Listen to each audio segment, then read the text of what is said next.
À présent les Ukrainiens, les premiers concernés par ces nouvelles déclarations. Gwendoline de Bono, bonjour. Vous êtes notre envoyé spécial à Kharkiv. On est là tout près de la frontière avec la Russie. La présidence ukrainienne a réagi ce matin. Oui, absolument. Et le président ukrainien Volodymyr Zelensky qui reste solide sur ses appuis. Voilà ce qu'il dit. Il y a des nouvelles bruyantes de la part de la Russie, mais au fond, qu'est-ce qu'on a entendu de nouveau par rapport à ce que l'on a déjà entendu auparavant? Le président ukrainien qui dit que la position de son pays ne va pas changer en fonction de telle ou telle annonce. Volodymyr Zelensky qui tient aussi à remercier les Occidentaux pour leur réaction, pour le fait qu'ils aient condamné l'intention de la Russie d'organiser des référendums d'annexion dans les régions du Donbass, mais également dans les territoires occupés du sud de l'Ukraine.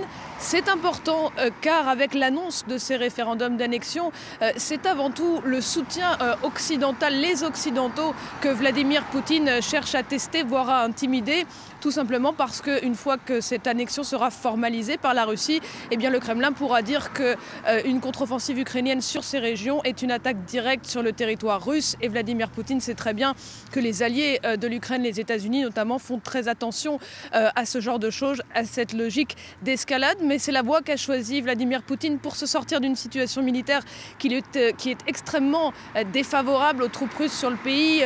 On vous l'avait dit, il y a eu cette contre-offensive qui a permis aux troupes ukrainiennes de regagner 3000 km² de leur territoire. Et grâce à cette contre-offensive qui se poursuit, les troupes ukrainiennes progressent, notamment dans le Donbass. Et ça, pour Vladimir Poutine, c'est une menace stratégique. Il ne peut pas se permettre de ne pas réagir. Alors concernant également cette mobilisation partielle, cette mobilisation de réservistes, nous nous sommes entretenus à ce sujet avec deux gradés ukrainiens. Ce qu'ils disent, c'est que évidemment 300 000 hommes de plus, des réservistes, certains qui ont une qualification, ça peut changer les opérations sur le terrain. Il va falloir s'adapter, mais ce qu'ils disent, c'est que ça ne va pas changer les problèmes structurels qui ont été mis à jour, les problèmes structurels de l'armée russe, à savoir un commandement défaillant, une infanterie également défaillante, et puis le fait également que les troupes russes n'ont pas la supériorité aérienne, donc les militaires ukrainiens restent concentrés sur leurs tâches et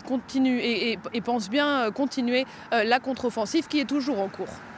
Gwendoline de Bono, envoyée spéciale France 24 à Kharkiv. Merci à vous Gwendoline et bonjour Pierre Azan.